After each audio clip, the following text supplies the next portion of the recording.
Welcome, Accounting Alchemy Network, to this fantastic Lyceum on November 10th, 2022. I'm Ingrid Edstrom, Priestess of Profits, and I'm here with my fantastic co-founder, Mathew Heggem. And our vision in the Accounting Alchemy Network is to create a world where accounting professionals are a positive force in developing a sustainable and regenerative global ecosystem and culture. And apparently we are doing some good things along those lines, getting noticed and making some waves, because Intuit reached out to us to ask us to do a panel discussion at the upcoming QuickBooks Connect conference. So we have a very special treat today, as Mathew will be facilitating that panel at QuickBooks Connect. And we have all three of the panelists here to give you a peek behind the curtain on what it looks like to prepare for and plan a panel discussion on these important topics. So with that, I get to take a little bit of a back seat today. I'll be just kind of minding the chat and making sure that the Zoom things go effectively. And I'm going to hand it over to Mathew to facilitate the rest of today's discussion. Take it away, Mathew. Thank you. Yeah, thank you, Ingrid. Thank you.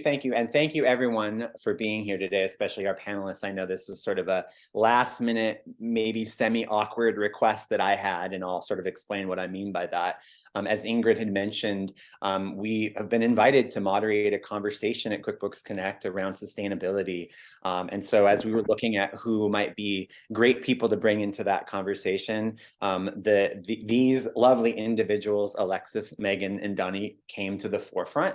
We got them approved, and then we got the description approved. And then I said, hey, we have this amazing community over here at the Accounting Alchemy Network. We're very much about really bringing the conversations to the community and sort of, in a way, open sourcing the dialogue to ensure that the conversations we are having are relevant, impactful, powerful, et cetera.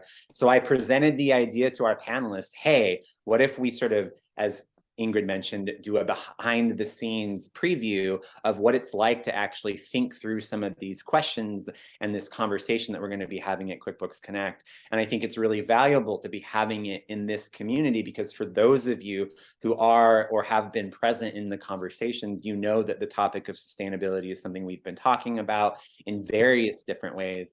But more importantly, your voices in this conversation, specifically in the chat, can actually help us to become aware of the questions and the topics that we should really be bringing forward to the community at large. And I sort of underscore that, because I think what's really valuable about this opportunity is that we really get to kind of open up the work that the Accounting Alchemy Network has been doing to a larger audience, and to really begin to invite people to step forward, to ask the bigger questions about how we can do better in our work as accounting professionals. And so today, what we're going to do is we're going to have a conversation amongst the panelists. I have a couple of things I've pulled as references. I'm going to have them introduce themselves, and I'm also going to have them each respond to the question of why this topic is important to them. And then from that point forward, really start to unpack the conversation collectively. They might ask me questions, I might ask them questions, they might ask each other questions, right? And know that you too can also participate in the conversation. So as the chat is open, if you have a question of the panelists, or even want to share an idea or a thought, you are welcome to do that. We welcome that in the space. And so with that, I'm going to just share one little piece of information about the panel, and then I'll have each of the panelists introduce themselves. So the panel itself, again, is happening at QuickBooks Connect. The date of the panel is, so it's a 3-day experience. It's 7th, 8th, and 9th. The panel itself is, I believe, at the 3 p.m. slot on the second day. So that's the 8th. We have some pretty strong competition. I know the schedule, if you look at the schedule, it's pretty stacked with some amazing stuff. And I know that the right people are going to show up into our space to hear this conversation. And so the panel itself is titled, if you look at the agenda, Transform Tomorrow: Sustainability for Accountants. The description, I'll read it. It's very brief, but just so that you have the conversation. This panel's focus is on sustainability and social equity. Fellow practitioners will share what led them to their purpose-driven work and the positive impacts on their business and beyond. From this experience, the takeaways include immediate action items that you'll be able to apply to your practice, real-world examples of how others are working towards a more sustainable future, and a list of resources to support you as an accounting professional on your journey. So I have our panelists with us today. I'm going to go ahead and pass the ball over to each of them and have them introduce themselves. And then panelists, as you introduce yourselves, please also just share a little bit about why this topic is important to you, or why you said yes to my request of being like, hey, come hang out with me over here and let's do this thing. So I'm going to start off by passing the ball over to you, Meghan, if you can introduce yourself, please. Hi, I'm Meghan Blair. I am the founder and principal at Fogden Bookkeeping. We are a cloud accounting and bookkeeping service. And man, I don't know that I can get this into a short enough soundbite for why this is important. I think the in a nutshell version is I almost quit accounting. I was completely exhausted and burnt out, and I almost walked away. And then I realized I was actually in one of the most powerful driver's seats for change in my partnerships and how I work with small business. And I flipped the script a little bit and started to change the focus and didn't quit accounting. And some other highlights going forward. But that's, it's really I have a deep passion for the change we want to see in the world, right? And I think as accountants, we have a phenomenal ability to influence these things in the conversations we have with our clients. Beautiful. Thank you so much. And so 3 things I want to underscore in your share, which I think are really important to bring forward. 1, the issue of burnout. We know that that's an issue across the industry and beyond the industry, but I think it's a particularly difficult situation in the context of our industry, in part because of the labor issues that we're having around finding talent, and yet the workload is so high. It's a tricky moment for us. But I also want to underscore your decision to acknowledge the power that you have to be of influence and to change, not just in terms of your role as a firm leader, but also within the accounting profession. And so I think that's something really important to underscore, because that's something that we believe at the Accounting Alchemy Network, that as accounting professionals, you actually do have a really important role to play in your influence on small businesses and the customers that they serve. So thank you, Meghan, for sharing that introduction. Next up on my queue is Donny. So Donny, why don't you go ahead and introduce yourself, please? Thanks, Matthew. And sorry that I can't be on video on this one. I'm actually speaking at a conference in Connecticut. I just finished speaking at a conference in Connecticut that ran long, so I'm literally in the car on it. I think if people saw the other Lyceum that we did, where I was talking with the other Donny about it, you know that I'm super passionate about this area. This, I think, is really the force of this whole concept of doing good and doing better is really a force that we as accountants can get behind at all different levels. And the other thing that's really giving us, I'm going to call it permission in this area, is this whole ESG, or environmental, social, and governance trend that's coming through, that's coming out in the public companies, it's coming out internationally. So it's not just that we want to do all this, it's that we're actually being empowered by the regulations that are coming out from the big companies, from the public companies, to work in this space and to really drive a lot of what's going on. That's really beautiful. Thank you, Donny. And so, yeah, we'll definitely want to bring that more details around the ESG piece forward. And for those of you who did not get a chance to watch the Lyceum that we had with both of the Donnys, if you go to our YouTube channel, which I'll share the link shortly in the chat, you can actually go watch that YouTube video. And I do encourage you all to check it out, because there was some really powerful conversation in there about post-capitalism and what the future of business looks like, and really the role that we have as business professionals to influence change. So thank you, Donny, and thank you for figuring out how to work this into your busy speaking schedule. I know we have celebrities on the line, all 3 of you. So I'm super blessed that you're giving us some time and energy. Thank you, Donny. And up next, Alexis. I'm Alexis from Accounting Therapy. We are an LA-based QuickBooks firm. We do all sorts of QuickBooks, anything QuickBooks, really. I am really interested in this because I'm very much a newbie in this world, so I'm learning a lot. I've done a ton of research last night on both of you guys. I'm fascinated with both of you guys, but I've always felt that there's a different way, a better way.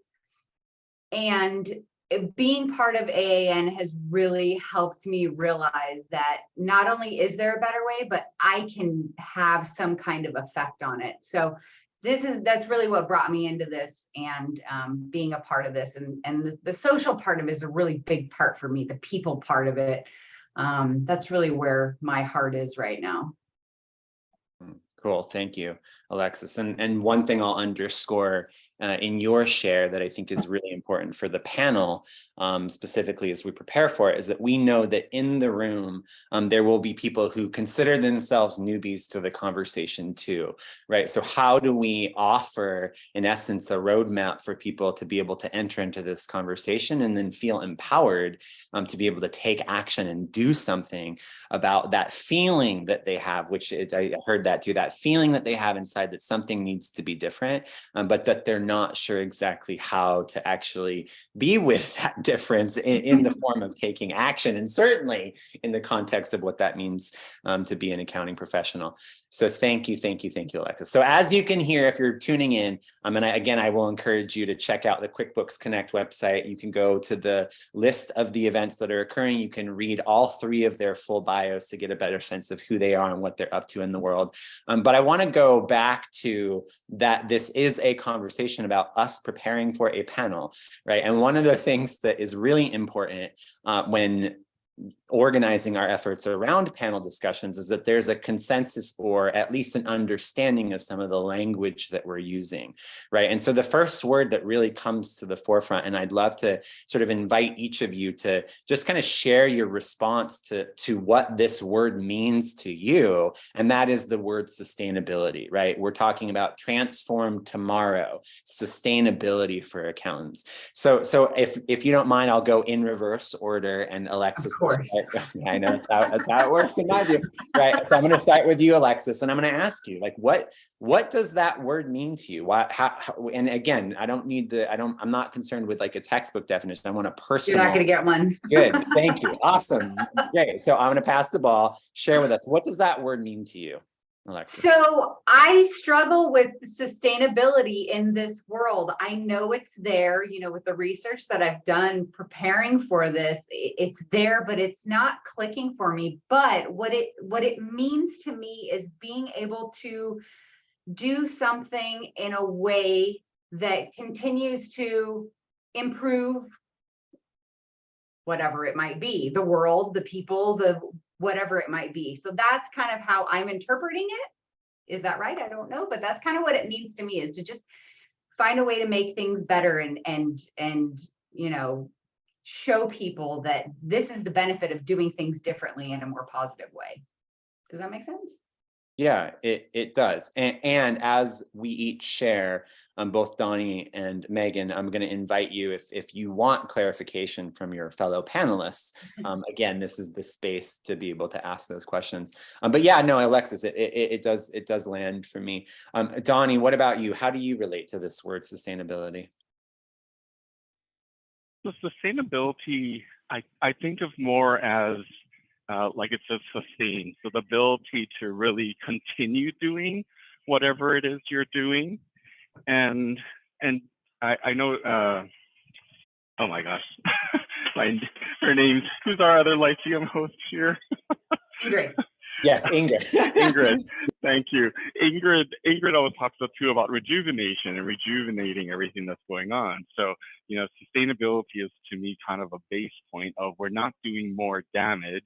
And then we also want to go beyond that to rejuvenating a lot of what we're working with.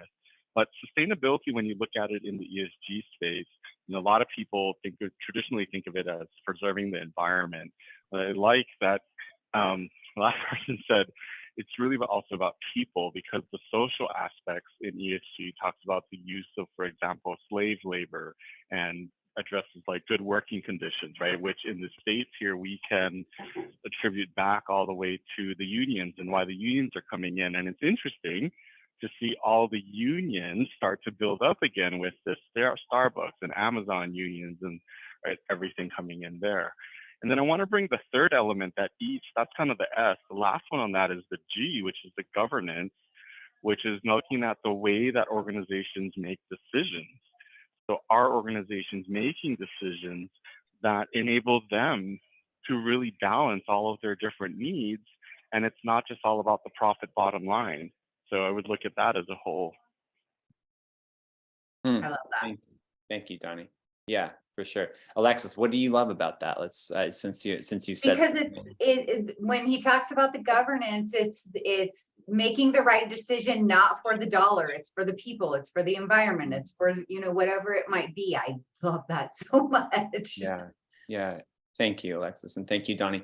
And for those of you paying attention to the chat, I dropped two things into the chat and acknowledge Ingrid's comment, which I'll get to in just a moment.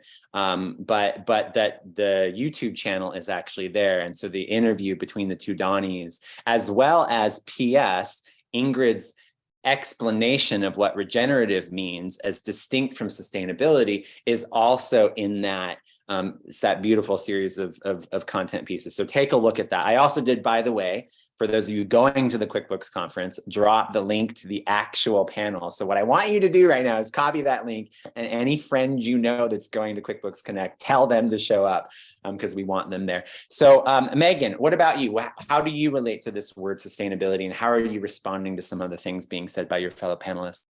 Yeah, so so much of what they're both saying resonates with me. I think when I started looking at this work, I had to expand the definition beyond the Gen X millennial definition that some folks hold. And when you step into, I have experience in college classrooms, and when you're working with younger people, their definition of, there's a generational difference in the definition of sustainability. And when you are looking at current college students or even high school students, their definition of sustainability is not environmentally driven. It is much more in what Donny and Alexis are saying, and what I've come to adopt is sustainability is going to apply to a lot of things. It's your human capital, it's your workforce. It's not just, you know, carbon footprint and recycling, although those things are important, but that's what a lot of people get triggered with sustainability. And so it is sort of rolling into those social responsibility definitions. And that's what drives a lot of this for me. So sustainability is, can we continue the thing that we're doing at the current rate that we're doing it? Right? And that's existing as a community, that's existing on a planet, that's operating as a business, that's, you know, micro groups, even, you know, operating as a family. So for me, sustainability is very broad. And the challenge I have found is helping my clients when we're having these sustainability conversations, pick the aspects that they're going to focus on, because the definition can be so broad. Got it. Thank you, Meghan.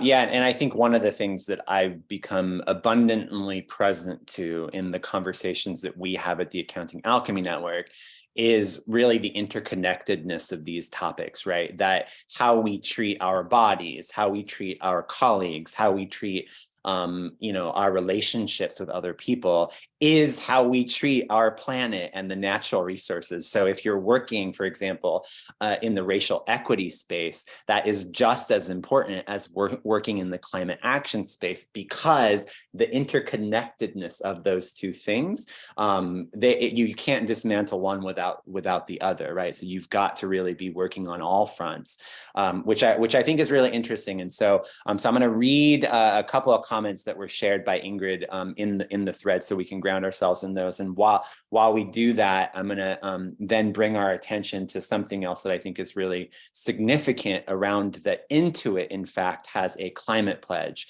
which we'll talk about in a moment. But some comments from Ingrid. So Ingrid, on the response to what is sustainability, being able to do something in a way that continues to improve the world, people, and whatever we are focusing on, find a way to make things better and do things in a more positive way.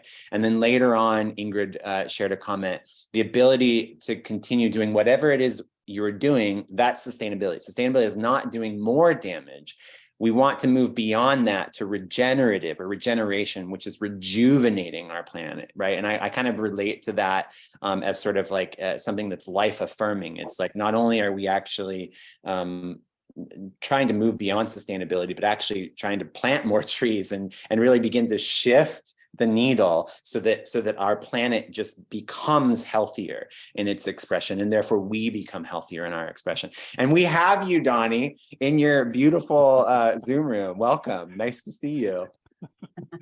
Thank you. I know the lighting here is horrible in this room. Right, you need to talk to your lighting designer. All right, so here we are.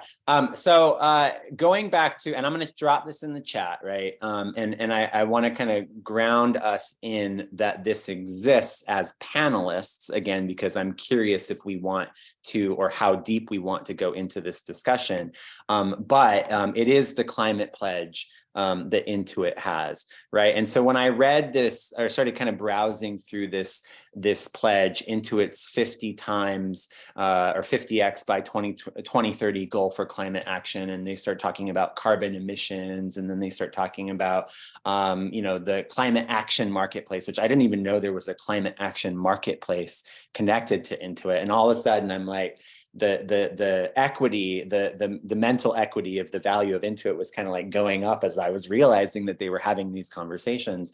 But what happened for me as I kind of went down this route of corporate social responsibility at the level of Intuit, and I'll get to my question in a moment, is that it kind of brought me to the, oh gosh, what is going on with COP27 and all of the like global conversations around climate change. And so I kind of went into that space of trying to like tune into what they were talking about. And that led me into the space of, oh my gosh, we just went through elections, who got voted for what? And then it kind of got to the scale of like, oh my God, this is way bigger than me, and I'm not in at COP27. I don't have billions of dollars to shift the carbon emissions of hundreds of thousands of employees, and it just got to that, and I also feel, to be fair, in some way disempowered in the political system because of the dynamics, at least in the US, between the two parties and sort of the fighting that goes on as opposed to the action. It brought me back to that space of like, okay, but what do we do as individuals, right? How do we on this ground floor level actually do something different? And so I'd love to kind of go back through the room again in that reverse direction, this time starting with you, Megan, and really asking that question of like, first of all, how do you relate to that Intuit has this goal? And then how does that translate back to us as individual practitioners when we're on the ground with our clients or with our employees? So first, Matthew, welcome to my exhaustion. Like you went big and then you're like, oh, it's so big. And I think, thinking about like our panel and the room of people we're going to be speaking to, no matter where in the country people live, no matter where they are in the political spectrum, how empowered or disempowered they feel, right? Like we all experience COVID together. Everybody's home. I don't think that period of history, and for a lot of people, especially people with disabilities, we're still in that period of history, right? Like none of that wasn't normal for anyone, right?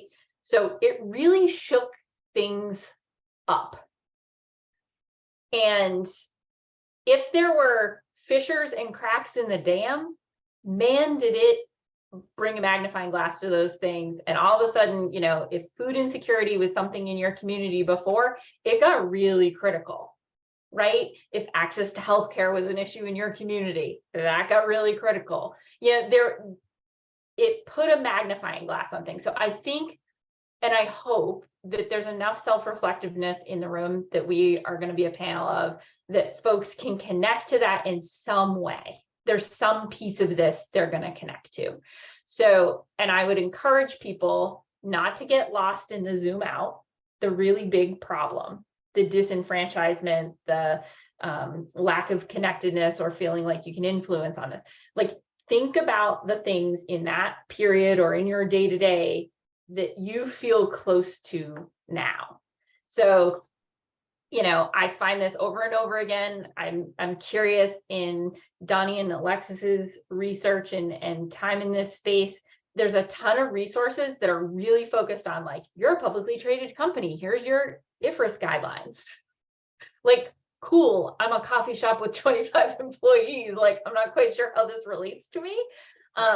So I think like when we look at something like Intuit's sustainability report, which goes beyond even their eco stuff into their human resources and human capital stuff, pick and choose. Like, you do not have to be producing I'm like 68 page report on your economic sustainability or your environmental sustainability and human capital management to be creating change. If you are doing something that is 1% more sustainable, more socially responsible, and has a ripple impact in the world than you were yesterday, guess what? Like, you're doing better. And the important thing is to find something that you care about and to start to measure it. Like, put some metrics around it that can hold you and the people you interact with responsible in some meaningful way. So we're not greenwashing. We're not doing, there's like all sorts of stuff around carbon, like, is it measurable and is it real? Like, finding those things. Don't get lost in the, it's so big, right? I can't measure my carbon emissions for the most part in my small business team of 5, right? But there are things I can measure. There's things I can help my customers measure. And that's what we've been on the journey of the last year. What are the things small businesses can measure? And can we start to create metrics around those that we can overlay in the reports that they're used to seeing? So is it a little thing in the bottom of their P&L? Is it one more page in their financial management report? Because they're not going to turn around and spit out a 68-page sustainability report. They're just not. Yeah. So Megan, for our newbies, because I'm sure there's going to be a ton of them in the room, do you, and I would love to contribute, but I don't know if I have that capability. Do you think that we can give them some examples of what to measure and how to measure it to kind of get them started on whatever those things might be? Is that something that we can do for them? For sure. I mean, I have a couple. Do you have some, Donny? Yeah, and I was actually going to respond to what you just said. You can actually measure your carbon outputs because the biggest one for all of us, especially a lot of us working off of the cloud, is actually our electricity usage, right? So whether you're at home, if you're well, and we're not driving to the office, or hopefully you're not having to drive to the office, right? You can actually look at the impact of your firm or the reduction of impact of your firm if you are switching from in-person to virtual. So there actually are ways to look at individual carbon outputs and have your own little sustainability report on carbon and what you're doing. And then to also, if you really want to go that far, buy the carbon offsets to invest in the farms or whoever it is, right? That's actually rebuilding the rainforest and that kind of stuff. So that's what I kind of like about this, is that even at a small level, we can do something. It's not as complex as what these big companies do, but we can actually measure that. And the other way I like to think about this is the recycling analogy, right? We're all, well, I hope everyone is recycling, and you do your part. Are we issuing large recycling type of things, right? No, the big companies are doing that, but we all kind of do our little part. And if we all do our little part in our neighborhoods, then we do have a collective impact. And the way that I think about it, especially with this group, is we're all working with small businesses. If we can get all of our clients to do all of these things, that's the collective small business set of people, which is actually fairly equivalent, if not larger, than the corporates, right? So through this, which is really more of a grassroots effort, we can potentially have the same impact or even a larger impact than the corporates would have. And part of the whole ESG reporting is there's actually 3 tiers of impact. The first tier is direct impact. So what does your company actually do itself? The second tier is what are upstream or downstream, so a service provider to you, what impact are they having, and you pull it in. The third level is actually those on your customers and those that are kind of that 2 removed.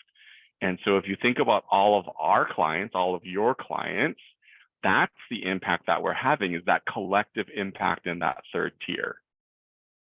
So I think we're actually really rightfully positioned to influence this better, more sustainable behavior, right? And collectively, we can have an impact. Thank you, Donny. Yeah, and Alexis, thank you for asking that question. That's perfect, exactly what we want on a panel.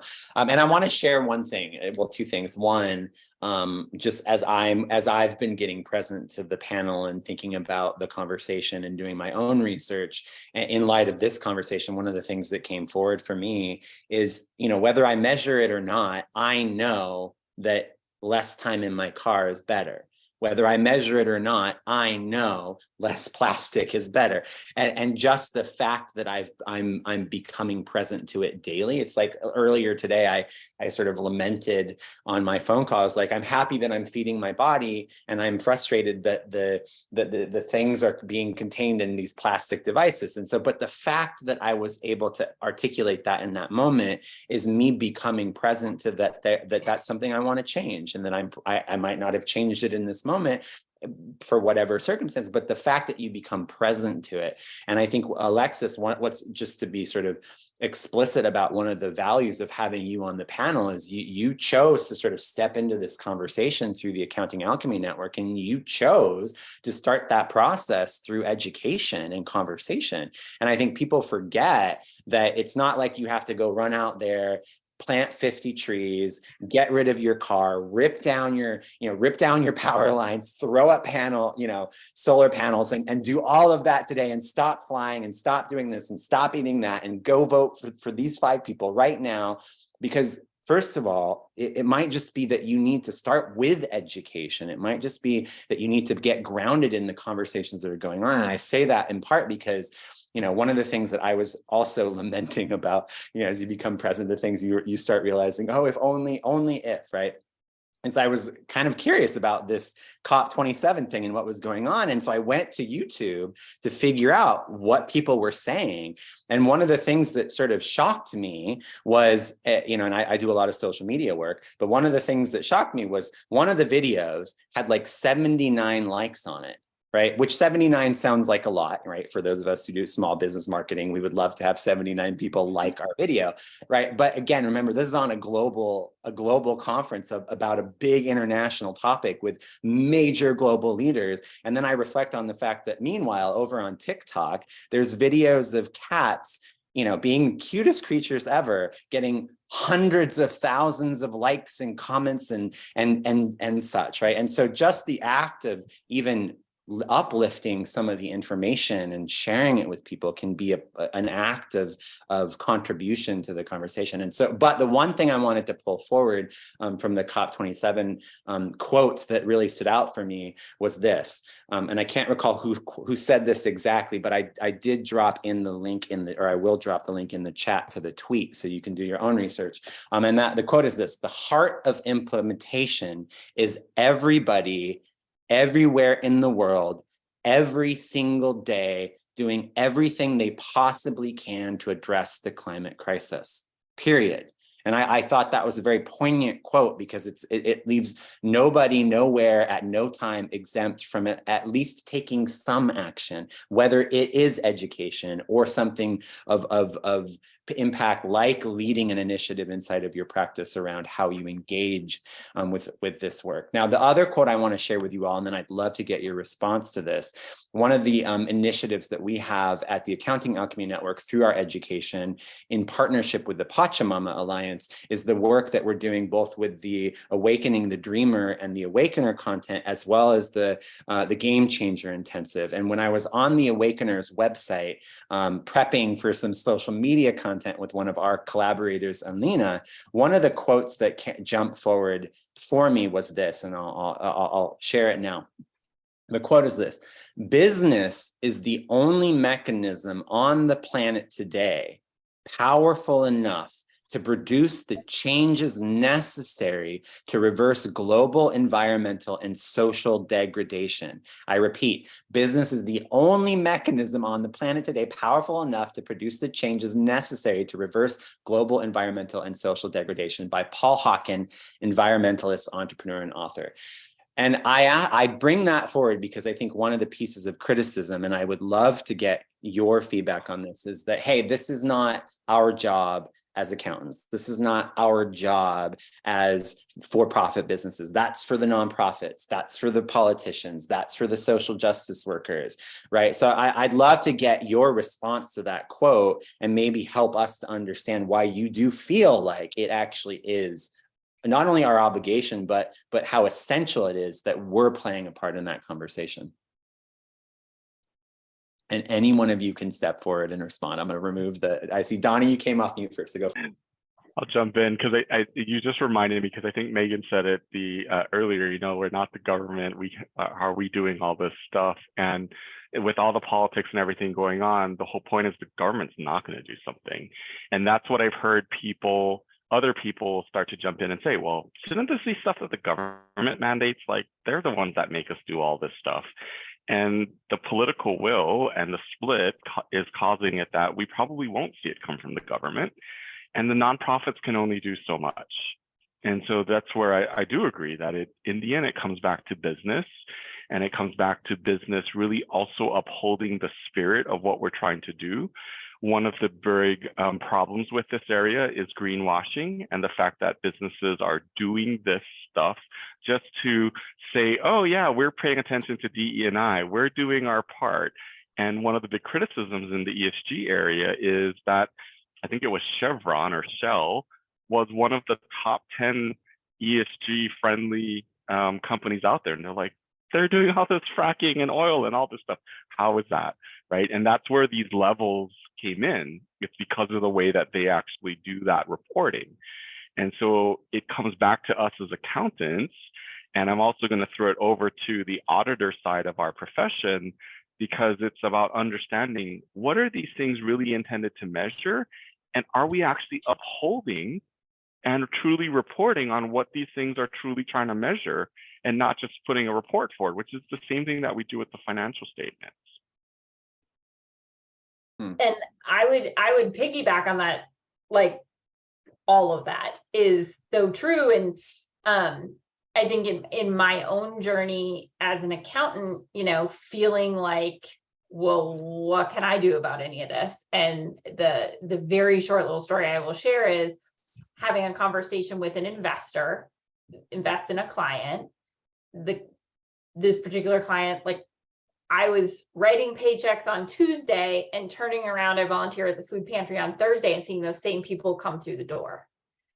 And so I'm also writing very large checks to the investors in this business, because the owners felt like they were working in service to the investors. And so I had a conversation with the investors, because I'm the accountant and I can have these conversations, right? They're my peers and I can talk numbers with them, right? And they were horrified, because the P&L they get shows a dollar amount that was going to payroll, but that doesn't equivocate to what percentage of your employees live below the poverty line, quality of living, turnover rates. Does the management makeup of the company reflect the DEI of the workers in your company? None of that. The P&L tells us none of that, right? And the investors were relying on the P&L. So the investor said, what different reporting can you give me that's going to tell me this other information? I want that. And so in some cases, when your investor relationship's already fleshed out, it's a harder, you're trying to turn a cruise ship instead of a speedboat. But can we start to have that conversation on the investor side more, so that as they're putting money into new venture, they're tying that investment to some of these really important metrics, and we create a reporting cycle so the investors can see what's happening. This investor is not a bad guy, just completely ignorant of the situation. right? And so we as accountants, we're telling the story of what's happening with the money. Can we tell the story of what's happening with other metrics in the business in a way that we're informing the people, whether it's ownership groups, investor groups, when it's an appropriate, the employees, the people that work in these businesses, the public and the consumers that do business with these businesses. So much of that, especially in the small business, we're the CFO, we're the controller, we're the bookkeeper, like all this stuff's going through us. We're the crux of that, and we are the most empowered to get those stories forward. I want that superpower. I want to be there. I want to have that knowledge that you guys have. I can't wait. So I don't know that I have that superpower, Alexis, but I think I'm starting to have that conversation. I'm gonna be in touch with Donny, and I've started to pull from some of the resources that Ingrid and Mathew have turned me on to, and I'm starting to pull those things together and to tell that story. And I think the number one thing as we're having these conversations with our customers is they're like, I'll do it. I'm not opposed to it, but I need a playbook. I need someone to show me how. And so who are the people that are going to show them how? Well, it's not IFRS. IFRS is building a playbook for publicly traded companies. The people that are going to build playbooks for these small businesses and give them the tools that they need is the accounting profession. It's Intuit QuickBooks, building it into their product. Yeah. Yeah. Well, and not for nothing, but shameless plug here. I think that's partly what the Accounting Alchemy Network is trying to do. It's what you're here for, right? Exactly. Trying to build a little bit of a playwork. Now, I want to sidebar on that. So two things. One, I did mention the Awakener. Awakener is a derivative of the Awakening the Dreamer program from the Pachamama Alliance. I'll drop the Pachamama Alliance's information in the chat as well for those of you who are tuning in, so you can kind of ground yourself in what they're about. And actually, Alexis, this might be a little bit of a question for you, because I know you're kind of going through some of the educational experiences with us. But in short, we also, because of our relationship with the Awakener, we're able to get a discount code that provides access to the Awakener at free of charge. And it's an amazing experience. We've got a lot of awesome things we're planning and continuing to plan to do with them, because we realize that there's sort of a part of the playbook, as you referred to it, Meghan, is there's sort of a baseline comprehension of what's going on that needs to occur so that people can feel like they've got something positive to contribute. So Alexis, I'd love to maybe get your input on underscoring, like, why is it so essential that it begins with the education? Or do you believe that it begins with the education, I should ask? And then 100%. I mean, knowledge is power. I mean, if you don't know, if you don't know something's wrong, you can't change it. I mean, then education is the most important part of it. First you need to identify where there is a problem, and then you need to educate yourself on how to fix it. So 100%, like, education is the key to everything. I mean, even, learning how to compost, whatever it is, you got to educate yourself. Good. Thank you. Yeah. And so we're coming up closer to the back end of our time together. And so again, reminding ourselves that this is prep for the panel. So I feel like we're already having the panel. Like, there's some amazing stuff in here coming forward. And in fact, Ingrid said, I love this story, referring to the story you shared earlier, Meghan. So really hope you talk about this on the panel. So I want to kind of turn it to the three of you and say, is there something that we haven't talked about, or that you feel needs to be brought forward to the community at large on this topic, that you think is really important to sort of underscore? And sort of a second question, and I have a question for you, Donny, because I notice you're in your Center for Accounting Transformation office at the moment. I know you're doing related work in this space, so maybe if you could share a little bit about some of the insights and experiences you have at the Center for Accounting Transformation, and maybe what from your perspective in that seat, what's some elements that we need to bring into the panel discussion?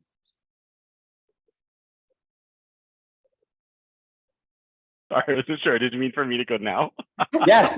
Come on. I thought you said later you were going to ask me. I'm like, okay. Yes. Sure, thank you. Some of it is exactly what I've already said.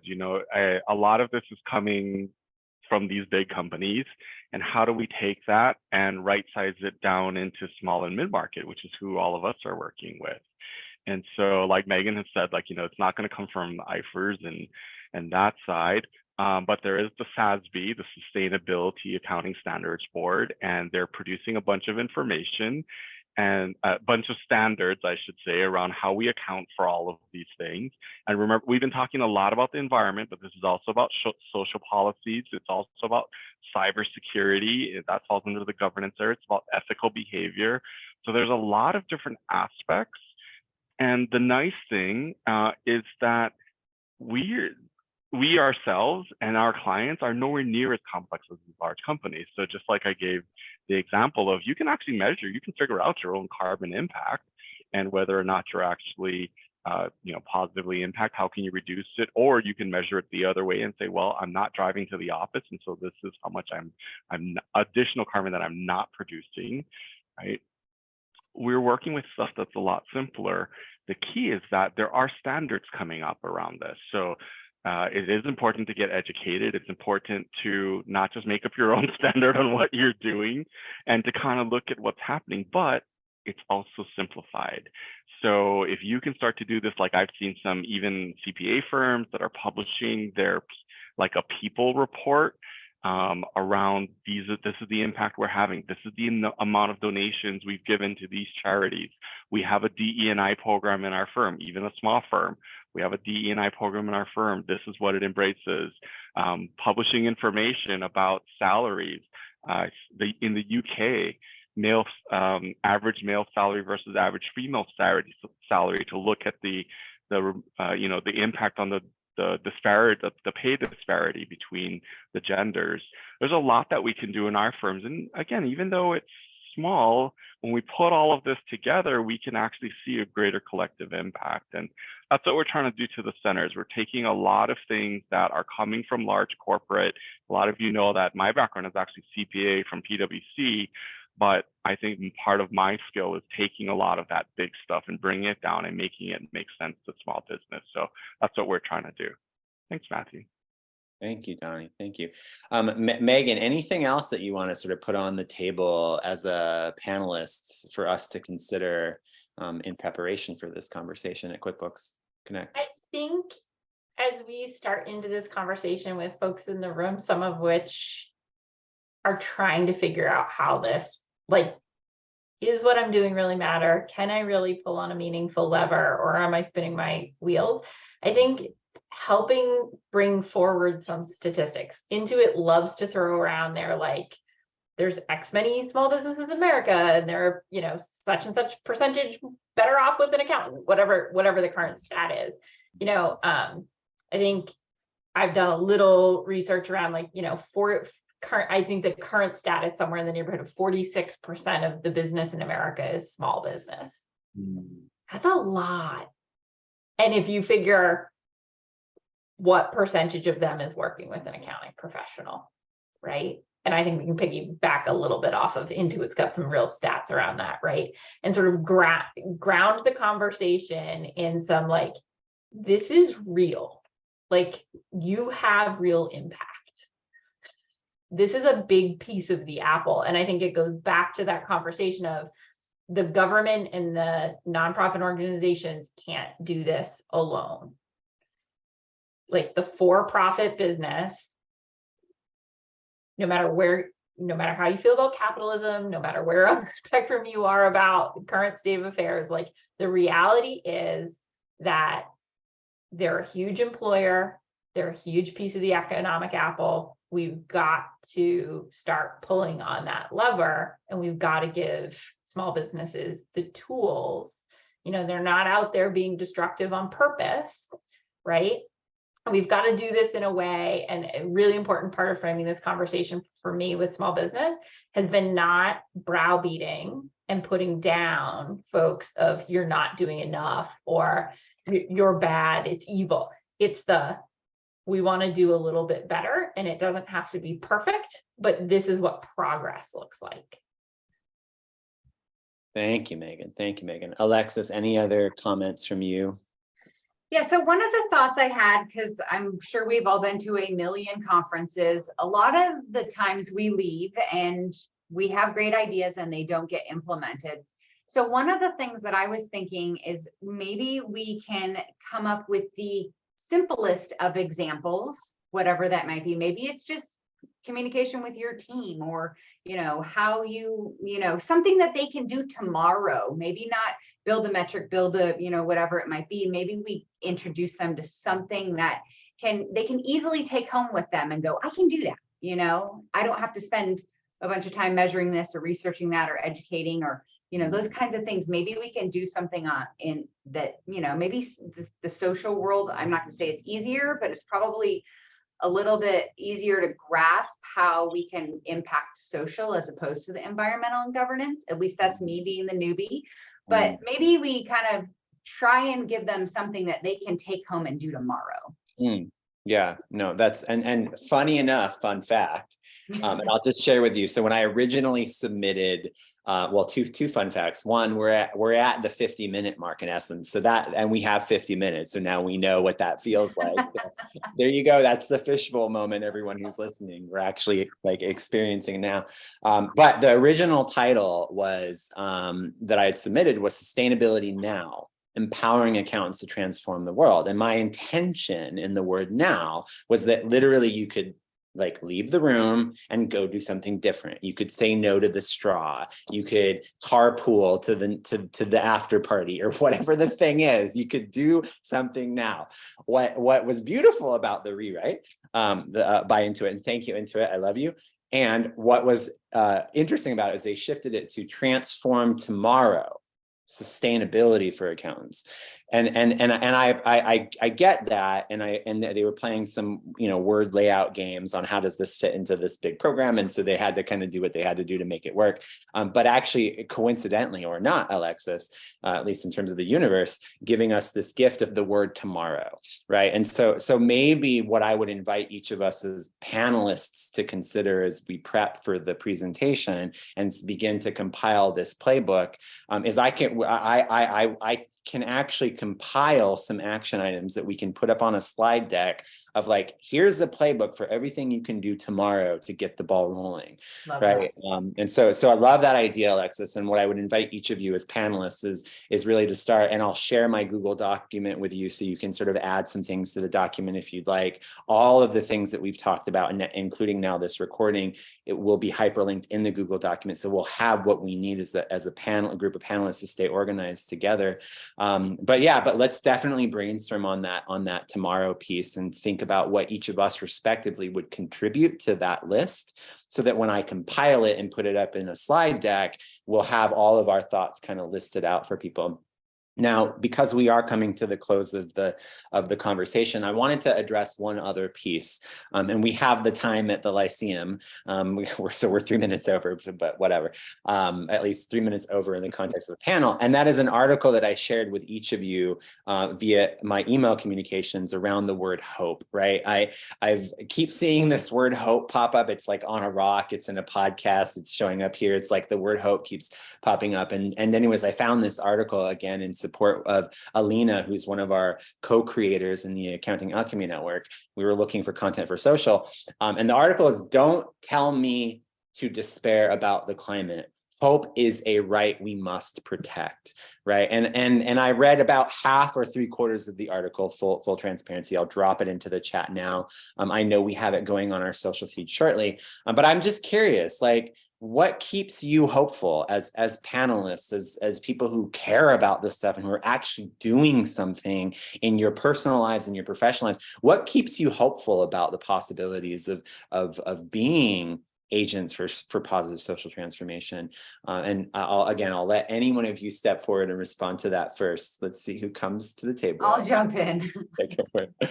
I just feel like there's no other choice. Like, I mean, clearly there is, but but in my world, it's, I have always been a very positive person, pulling people up and, those kinds of things. So hope to me, in my brain and my life, there's no other way to do it. You have to be hopeful to get anything done, to move forward, to, be strong, be powerful, and make change. I mean, you have to be hopeful.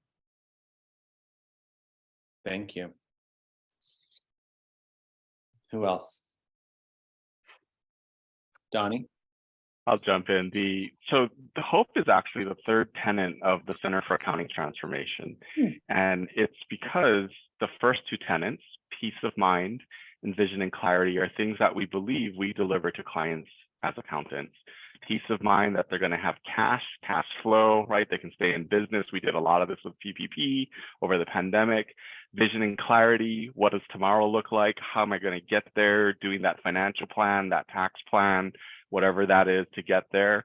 And the byproduct of both of those is hope that there is this better tomorrow, or that I'm going to achieve my dreams. I'm going to be successful tomorrow. And so I would actually turn it a little bit more too. It's not just the hope that we have, it's the hope that we can create in our clients. And part of that too is finding the right clients, the clients that want that hope, that want to feel like they can have an impact. Right? We all talk about get rid of your C and D clients that don't align with your vertical specialty or whatever it is.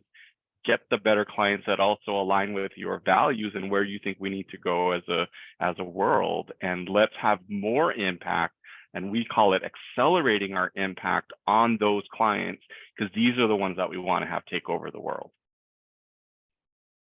Nice, thank you. Meghan, what about you? What keeps you hopeful?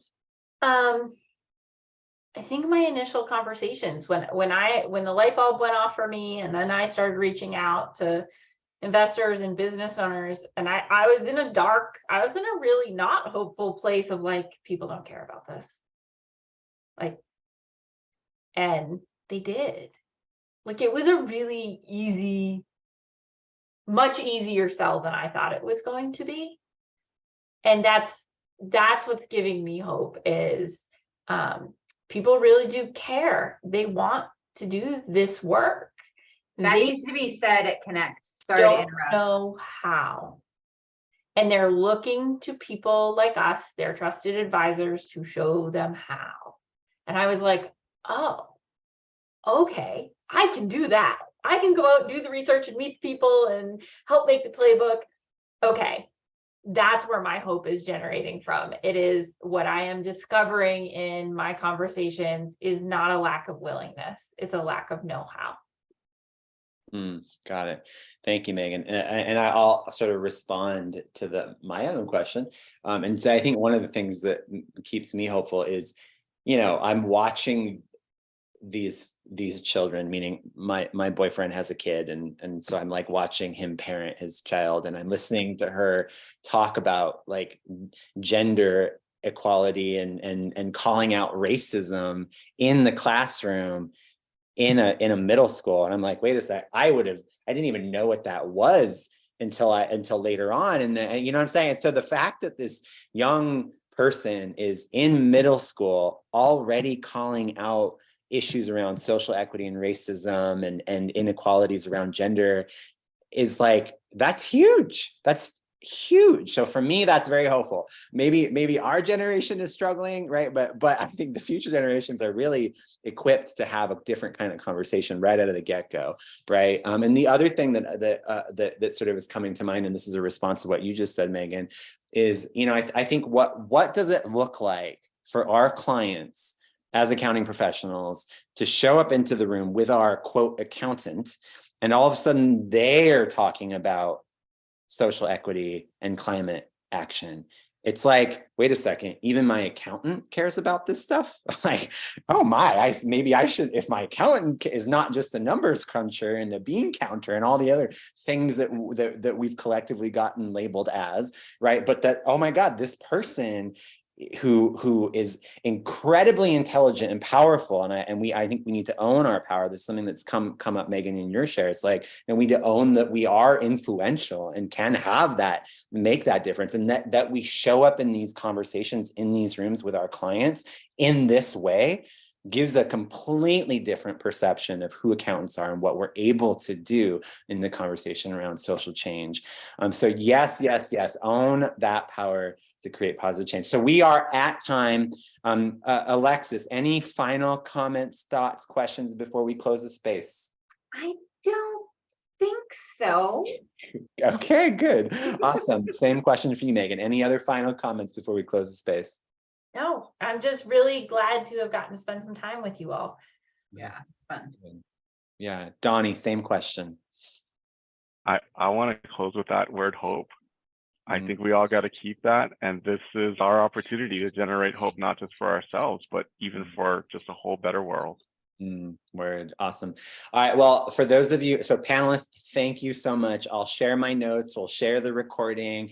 This is our sort of organizing momentum around the panel. So of course, if you have any other questions, comments, curiosities, we've got our email threads, we've got these resources, but I think we're really pointed in the right direction as far as this conversation goes. So I'm excited about that. For those of you who are listening, but aren't able to make it to QuickBooks Connect, I see the comments. I'm not like gonna disclose that we could bootleg this the panel, so I'm just gonna name that now. But I will say that we did have this recording here, and please feel free to share. It's going to be posted up on the YouTube channel. So if you have any questions or comments or afterthoughts about like, oh wait, what about this? Maybe they should bring that up. Please feel free to drop that in the comments in both our Facebook and our LinkedIn group. Please share the YouTube video with people you know who are going to QuickBooks Connect. Let them know the more people in that room, the more energy we're going to have, the more momentum we're going to have as a profession to be able to make a difference. So let's crowd that room. Let's have standing room only. Let's make this panel the most praised panel at QuickBooks Connect ever in human history. And with that, panelists, thank you so much. Thank you, listeners and viewers. We appreciate you all. Have a beautiful day. All right. Bye, guys. Bye, everyone.